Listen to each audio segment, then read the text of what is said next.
Hi, ಪ್ರೇಮ ಕಾವ್ಯ YouTube ಚಾನಲ್ಗೆ ಆತ್ಮೀಯ ಸ್ವಾಗತ. ಇದೊಂದು ಮನಕಲಕುವ ಪ್ರೇಮ ಕತೆ. ಕತೆ ತುಂಬ ಚೆನ್ನಾಗಿದೆ. ಹಾಗಾಗಿ ಕತೆ ಪೂರ್ತಿ ಕೇಳಿ. ಬನ್ನಿ ಕತೆ ಶುರು ಮಾಡೋಣ. ಮಳೆಯ ಹನಿ ಕಿಟಕಿಯ ಮೇಲೆ ಬಿದ್ದು ಮೃದುವಾಗಿ ಸದ್ದು ಮಾಡುತ್ತಿದ್ದ ರಾತ್ರಿ. ಅದು ಪ್ರೇಮ ಕತೆ ಆರಂಭವಾದ ರಾತ್ರಿ. ಅವನ ಹೆಸರು ಅರ್ಜುನ್ ಅಂತ. ಶಾಂತ ಸ್ವಭಾವದ ಹುಡುಗ. ಮಾತು ಕಡಿಮೆ, ಆದರೆ ಹೃದಯ ತುಂಬ ದೊಡ್ಡದು.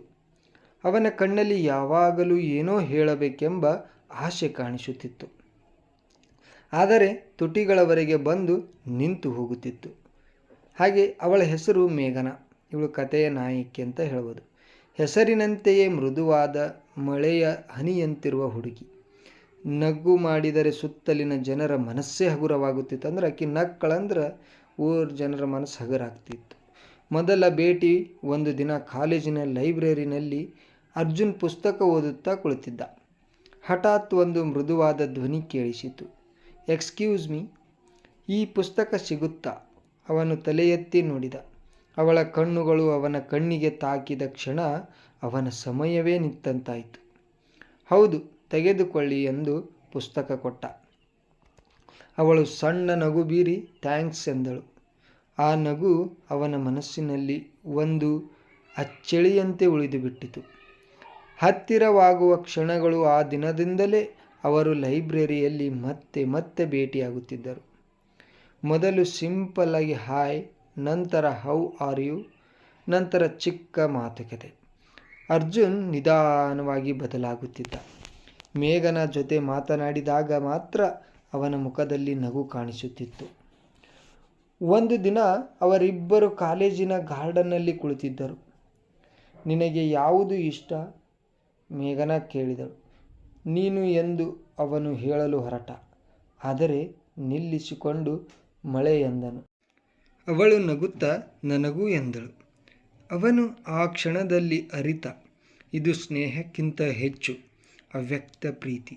ಅರ್ಜುನ್ ಪ್ರತಿದಿನವೂ ಹೇಳಬೇಕು ಎಂದುಕೊಂಡನು, ನಾನು ನಿನ್ನನ್ನು ಪ್ರೀತಿಸುತ್ತೇನೆ ಎಂದು. ಆದರೆ ಭಯ, ಅವಳು ದೂರ ಹೋಗಿಬಿಟ್ಟರೆ. ಮೇಘನಾಳಿಗೂ ಅವನ ಮೇಲೆ ಒಂದು ವಿಶೇಷ ಅನುಭವ ಮೂಡಿತ್ತು. ಆದರೆ ಅವಳು ಸಹ ಅದನ್ನು ಹೇಳಲು ಹೆದರಿದಳು. ಒಂದು ದಿನ ಮಳೆಯಲ್ಲೇ ಇಬ್ಬರು ಸಿಕ್ಕಿ ಹಾಕಿಕೊಂಡರು. ಮಳೆಯ ಹನಿ ಅವರ ಮೇಲೆ ಸುರಿಯುತ್ತಿತ್ತು. ನಿನಗೆ ಚಳಿ ಆಗ್ತಾ? ಅವನು ಕೇಳಿದ. ಸ್ವಲ್ಪ ಎಂದಳು. ಅವನು ತನ್ನ ಜಾಕೆಟ್ ಕೊಟ್ಟ. ಅವಳು ಅದನ್ನು ಹಾಕಿಕೊಂಡು ಅವನತ್ತ ರೊಮ್ಯಾಂಟಿಕ್ ಆಗಿ ನೋಡಿದಳು. ಆ ದೃಷ್ಟಿಯಲ್ಲಿ ಏನೋ ಇತ್ತು, ಹೇಳದ ಪ್ರೀತಿ, ಬೇರ್ಪಡುವ ಕ್ಷಣ. ಜೀವನ ಯಾವಾಗಲೂ ಸುಂದರವಾಗಿರೋದಿಲ್ಲ. ಮೇಘನಾಳ ತಂದೆಗೆ ಟ್ರಾನ್ಸ್ಫರ್ ಆಯಿತು. ಅವಳು ಬೇರೆ ಊರಿಗೆ ಹೋಗಬೇಕಾಯಿತು. ಆ ಸುದ್ದಿ ಕೇಳಿದಾಗ ಅರ್ಜುನ್ ಮೌನವಾಗಿ ಬಿಟ್ಟ. ನಾನು ಹೋಗ್ತೀನಿ, ಮೇಘನಾ ನಿಧಾನವಾಗಿ ಹೇಳಿದಳು. ಅವನು ಕಣ್ಣಿನಲ್ಲಿ ನೋವು ತುಂಬಿಕೊಂಡು ಕೇಳಿದ, ಮತ್ತೆ ನೋಡ್ತೀವಾ? ಅವಳು ಉತ್ತರ ಕೊಡಲಿಲ್ಲ. ಅವಳ ಕಣ್ಣುಗಳಲ್ಲಿ ಕಣ್ಣೀರು ತುಂಬಿತ್ತು. ಟೇಕ್ ಕೇರ್ ಎಂದಳು. ಅವನು ಹೇಳಬೇಕಾದ ಮಾತು ಹೇಳಲೇ ಇಲ್ಲ. ನಾನು ನಿನ್ನನ್ನು ಪ್ರೀತಿಸುತ್ತೇನೆ ಎಂಬುದು ಅವನ ಹೃದಯದಲ್ಲೇ ಉಳಿದು ಬಿಟ್ಟಿತು. ವರ್ಷಗಳ ನಂತರ, 5 ವರ್ಷಗಳು ಕಳೆದವು. ಅರ್ಜುನ್ ಈಗ ಒಬ್ಬ ಸಕ್ಸಸ್ಫುಲ್ ಆರ್ಕಿಟೆಕ್ಟ್. ಆದರೂ ಅವನ ಹೃದಯದ ಒಂದು ಭಾಗ ಖಾಲಿಯೇ ಇತ್ತು. ಒಂದು ದಿನ ಅವನು ಒಂದು ಪ್ರಾಜೆಕ್ಟ್ ಸೈಟ್ಗೆ ಹೋದ. ಅಲ್ಲಿ ಅವನು ಅವಳನ್ನು ನೋಡಿದ. ಮೇಘನಾ. ಅವಳು ಸ್ವಲ್ಪ ಬದಲಾಗಿದ್ದಳು, ಆದರೆ ಅವಳ ನಗು ಹಾಗೆಯೇ ಇತ್ತು. ಅರ್ಜುನ್. ಅವಳು ಆಶ್ಚರ್ಯದಿಂದ ಕೇಳಿದಳು. ಮೇಘನಾ, ಅವನು ಮೃದುವಾಗಿ ಹೇಳಿದ. ಆ ಕ್ಷಣ ಎಲ್ಲ ವರ್ಷಗಳ ದೂರ ಒಂದೇ ಕ್ಷಣದಲ್ಲಿ ಕರಗಿ ಹೋಯಿತು. ಮತ್ತೆ ಆರಂಭ. ಅವರು ಮಾತುಕತೆ ಶುರು ಮಾಡಿದರು. ಹಳೆಯ ನೆನಪುಗಳು ಮತ್ತೆ ಜೀವಂತವಾದವು. ಒಂದು ದಿನ ಅವರು ಅದೇ ರೀತಿಯ ಮಳೆಯಲ್ಲೇ ನಿಂತಿದ್ದರು. ನಿನಗೆ ನೆನಪ? ಅವಳು ಕೇಳಿದಳು. ಹೌದು, ಅವನು ನಗುತ್ತಾ ಹೇಳಿದ. ಸ್ವಲ್ಪ ಮೌನ. ಈ ಬಾರಿ ಅರ್ಜುನ್ ಧೈರ್ಯ ಮಾಡಿದ. ಮೇಘನಾ, ನಾನು ನಿನ್ನನ್ನು ಆಗಲೇ ಪ್ರೀತಿಸುತ್ತಿದ್ದೆ. ಇಂದಿಗೂ ಅವನ ಮಾತು ಮುಗಿಸುವಷ್ಟರಲ್ಲಿ ಅವಳು ನಿಧಾನವಾಗಿ ಹೇಳಿದಳು, ನನಗೂ ಮಳೆಯ ಹನಿ ಅವರ ಮೇಲೆ ಸುರಿಯುತ್ತಿತ್ತು. ಆದರೆ ಈ ಬಾರಿ ಅದು ಬೇರ್ಪಡಿಸುವ ಮಳೆಯಲ್ಲ, ಒಗ್ಗೂಡಿಸುವ ಮಳೆ. ಆದರೆ ಪ್ರಾರಂಭವು. ಅವರು ಕೈ ಹಿಡಿದು ನಿಂತಿದ್ದರು. ಅರ್ಜುನ್ ಮನಸ್ಸಿನಲ್ಲಿ ಒಂದು ಶಾಂತಿ, ಮೇಘನಾ ಕಣ್ಣಲ್ಲಿ ಒಂದು ಸಂತೋಷ. ಕೆಲವು ಪ್ರೇಮ ಕಥೆಗಳು ತಡವಾಗಿ ಆರಂಭವಾಗುತ್ತವೆ, ಆದರೆ ಅವು ಶಾಶ್ವತವಾಗುತ್ತವೆ. ಅವರ ಕತೆ ಕೂಡ ಹಾಗೆ. ಮಳೆಯ ಆ ಸಂಜೆ ನಂತರ ಅರ್ಜುನ್ ಮತ್ತು ಮೇಘನಾಳ ಜೀವನ ಮತ್ತೆ ಒಂದಾಗಿತ್ತು. ಅವರು ಹೆಚ್ಚು ಮಾತನಾಡುತ್ತಿದ್ದರು, ಹೆಚ್ಚು ನಗುತ್ತಿದ್ದರು, ಹಳೆಯ ನೋವುಗಳನ್ನೆಲ್ಲ ನಿಧಾನವಾಗಿ ಮರೆತು ಬಿಡುತ್ತಿದ್ದರು. ಮದುವೆ ಮಾತು. ಒಂದು ದಿನ ಅರ್ಜುನ್ ಮನೆಗೆ ತನ್ನ ತಾಯಿಗೆ ಹೇಳಿದ, ಅಮ್ಮ, ನನಗೆ ಒಬ್ಬಳು ಹುಡುಗಿ ಇಷ್ಟ ಆಗಿದ್ದಾಳೆ. ಅವನ ತಾಯಿ ಸ್ಮಿತಾ ಅಂತ ನಗುತ್ತಾ ಕೇಳಿದಳು, ಯಾರು ಆ ಹುಡುಗಿ ಅಂತ. ಅವಳ ಹೆಸರು ಮೇಘನಾ ಅಂತ ಮೃದುವಾಗಿ ಉತ್ತರಿಸಿದ.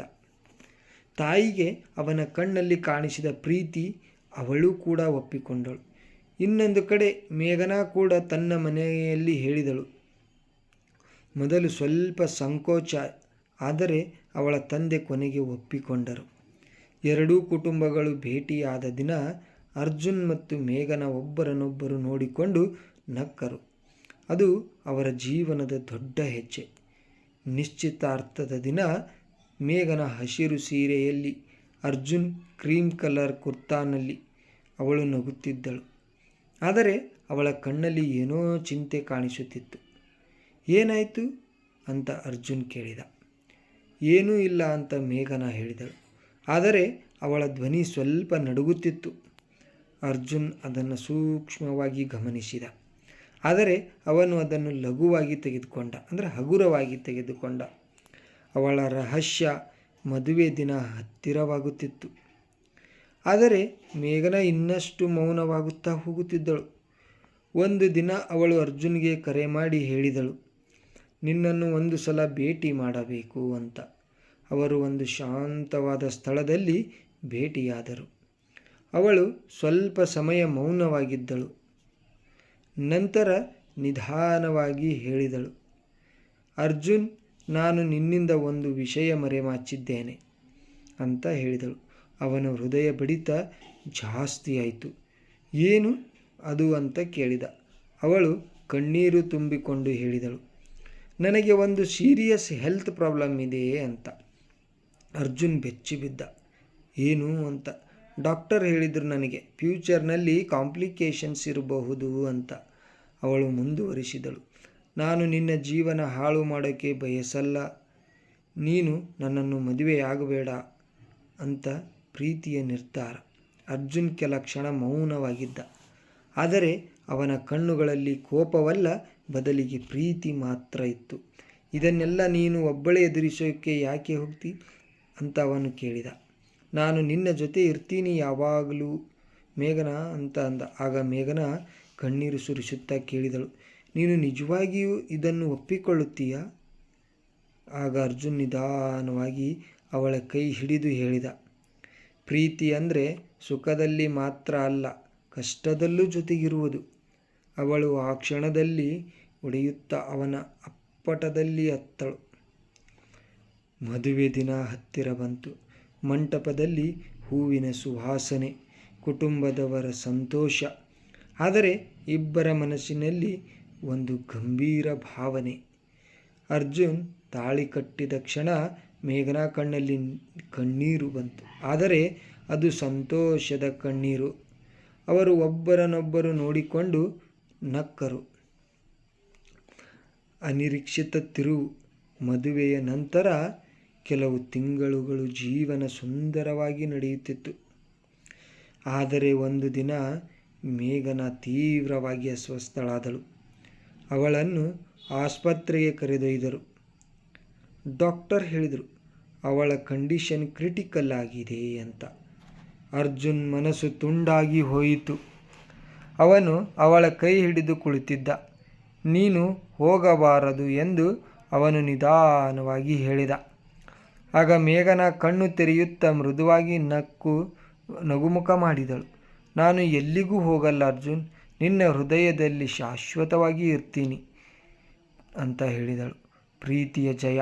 ಕೆಲವು ದಿನಗಳ ಹೋರಾಟದ ನಂತರ ಮೇಘನ ನಿಧಾನವಾಗಿ ರಿಕವರ್ ಆದಳು.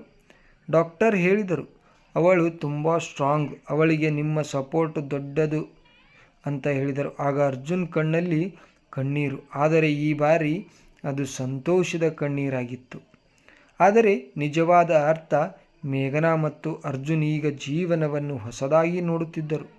ಅವರಿಗೆ ಗೊತ್ತಾಯಿತು, ಜೀವನ ಯಾವಾಗಲೂ ಪರ್ಫೆಕ್ಟ್ ಆಗಿರೋದಿಲ್ಲ, ಆದರೆ ಪ್ರೀತಿ ಇದ್ದರೆ ಎಲ್ಲವೂ ಸಾಧ್ಯ. ಅವರು ಪ್ರತಿದಿನವನ್ನು ಲಾಸ್ಟ್ ಡೇ ಅಂತ ಜೀವಿಸುತ್ತಿದ್ದರು ಮತ್ತು ಪ್ರತಿದಿನವೂ ಹೊಸದಾಗಿ ಪ್ರೀತಿಯನ್ನು ಕಾಣುತ್ತಿದ್ದರು. ಸ್ನೇಹಿತರೆ, ಕೊನೆಯದಾಗಿ ಈ ಕಥೆಯ ಸಂದೇಶ ಏನಪ್ಪ ಅಂದ್ರೆ, ನಿಜವಾದ ಪ್ರೀತಿ ಅಂದ್ರೆ ಒಬ್ಬರ ಸಂತೋಷಕ್ಕೆ ಮಾತ್ರ ಅಲ್ಲ, ಒಬ್ಬರ ನೋವನ್ನು ಹಂಚಿಕೊಳ್ಳುವುದಕ್ಕೆ. ಪ್ರೀತಿ ಹೇಳದೆ ಉಳಿಸಿದರೆ ಅದು ನೋವಾಗುತ್ತದೆ, ಆದರೆ ನಿಜವಾದ ಪ್ರೀತಿ ಯಾವಾಗಲೂ ದಾರಿ ಕಂಡುಕೊಳ್ಳುತ್ತದೆ ಅಂತ. ಸ್ನೇಹಿತರೆ,